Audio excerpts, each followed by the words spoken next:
بسم اللہ الرحمن الرحیم۔ السلام علیکم عزیز طالبات، ہم سبق برگزیدہ نامہ پڑھ چکے ہیں۔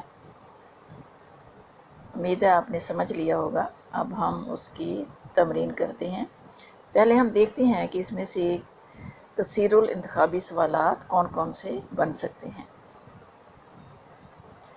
اس میں ہر سوال کے 4 ممکنہ جوابات دیے ہوتے ہیں۔ درست جواب پر آپ نے ٹک کرنا ہوتا ہے۔ پہلا سوال ہے، عین القضات ہمدانی کا نام کیا تھا؟ الف ابو عبداللہ، ب عبداللہ بن محمد، جیم ابو تراب، دال احمد بن عبداللہ۔ عبداللہ بن محمد عین القضات ہمدانی کا نام تھا۔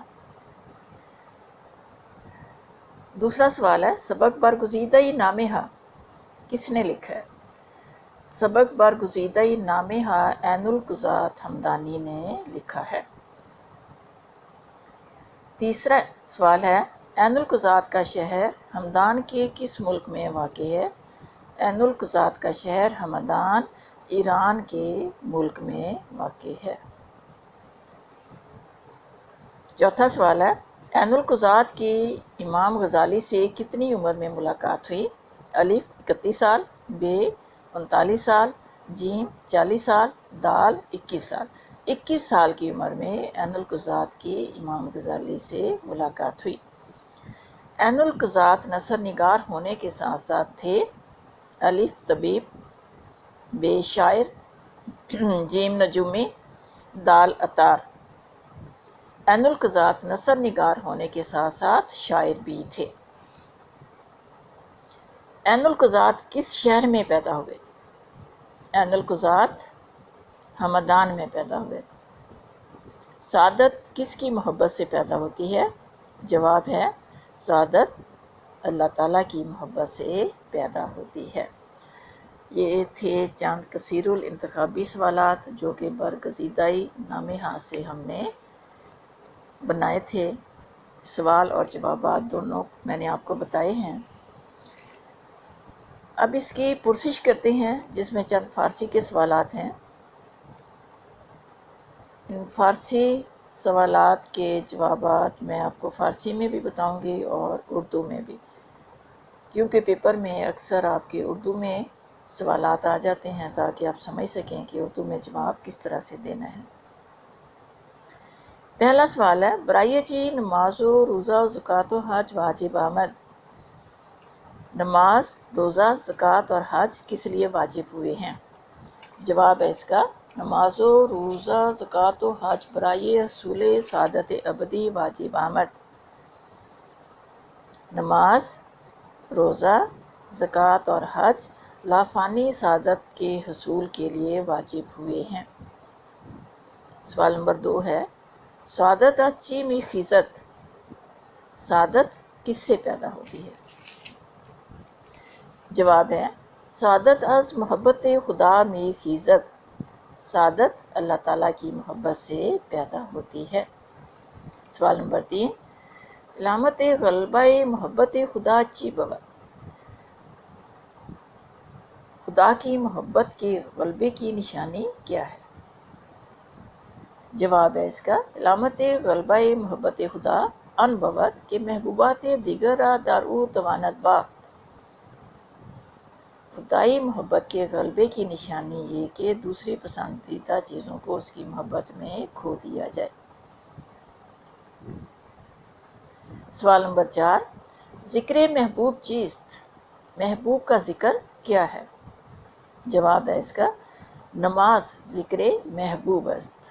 نماز محبوب کا ذکر ہے۔ نماز اللہ تعالیٰ کا ذکر ہے جو کہ ہمارے سب سے بڑے محبوب ہیں۔ نماز ذکر محبوب است۔ نماز محبوب کا ذکر ہے۔ سوال نمبر 5، چون ہدایت پدید آیت چی می شود؟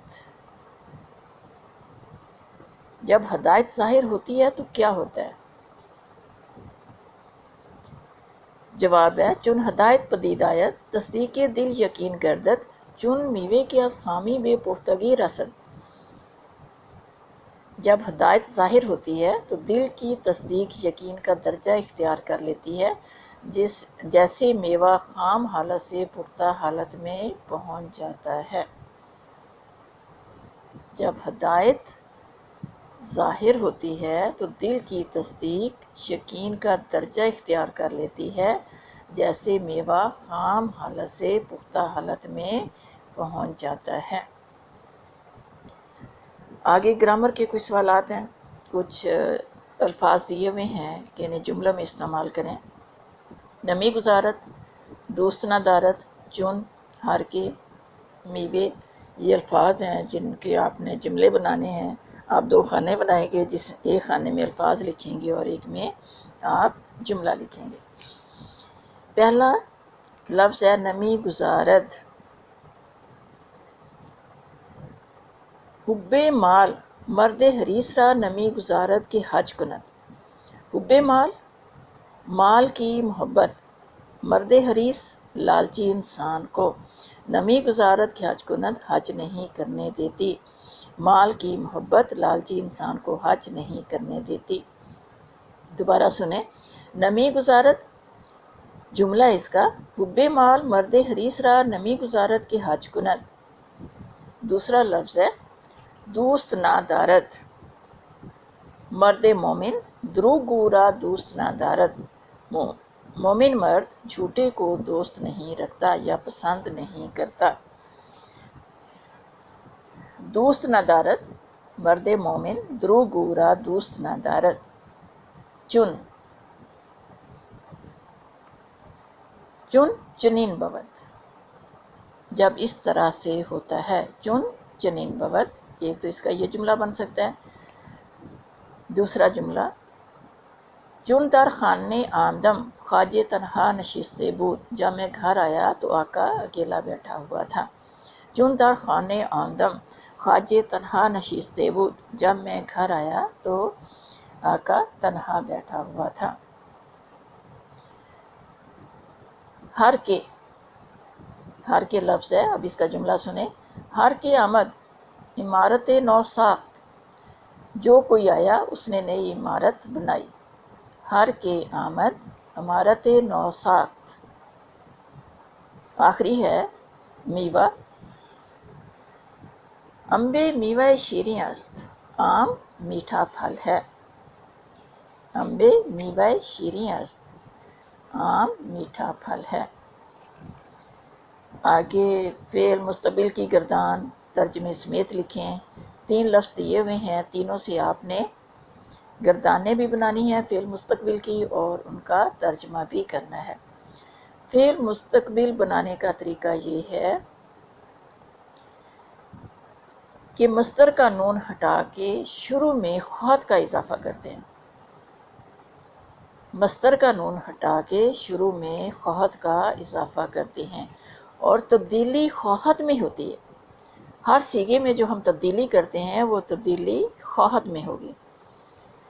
جیسے باختن مصدر انہوں نے دیا ہوا ہے، باختن مصدر کا ہم نون کاٹیں گے تو باقی رہ جائے گا باخت۔ اس کے شروع میں خط کا اضافہ کریں گے تو بن جائے گا خط باخت۔ صیغہ واحد غائب فعل مستقبل۔ اسی طرح اس کے باقی صیغے بنیں گے، واحد غائب خواہد باخت، جمع غائب خواہند باخت، واحد حاضر خواہی باخت، جمع حاضر خواہید باخت، واحد متکلم خواہم باخت، جمع متکلم خواہیم باخت۔ آگے مصدر ہے رسیدن۔ اسی طرح رسیدن کا ہم نون کاٹیں گے اور شروع میں خواہد کا اضافہ کریں گے اور تبدیلی جو ہوگی وہ خواہد میں ہوگی۔ خواہد رسید، خواہند رسید، خواہی رسید، خواہید رسید، خواہم رسید، خواہیم رسید۔ اگلا مصدر ہے گشتن۔ گشتن کا نون کاٹا تو رہ گیا گشت، شروع میں خواہد کا اضافہ کیا تو بن گیا خواہد گشت، صیغہ واحد غائب فعل مستقبل۔ خواہد گشت، خواہند گشت، خواہی گشت، خواہید گشت، خواہیم گشت، خواہم گشت، خواہیم گشت۔ آگے چند الفاظ دیے ہوئے ہیں کہ ان کی جمع بنائیے۔ روزے، روزے ہا، فارسی میں جب کسی لفظ کے بعد ہا کا اضافہ کریں تو وہ جمع بن جاتی ہے۔ روزے ہا، سعادت، سعادت ہا، دل، دل ہا، میوے، میوے ہا۔ فرزند، اس کے آگے الف اور نون کا اضافہ کریں گے، فرزندان، فرزندان، فرزند کی جمع ہوگی فرزندان۔ روزے، روزے ہا، سعادت، سعادت ہا، دل، دل ہا، میوے، میوے ہا، فرزند، فرزندان۔ یہ تھی برگزیدہ نام ہا کی پرسش۔ امید ہے آپ نے اسے اچھی طرح سمجھ لیا ہوگا۔ پہلے آپ سبق کا مطالعہ کریں، جب سبق کا ترجمہ آپ کو سمجھ میں آئے گا تو پھر آپ کو پرسش کرنی اور تمرین کرنی آسان ہو جائے گی۔ اللہ حافظ۔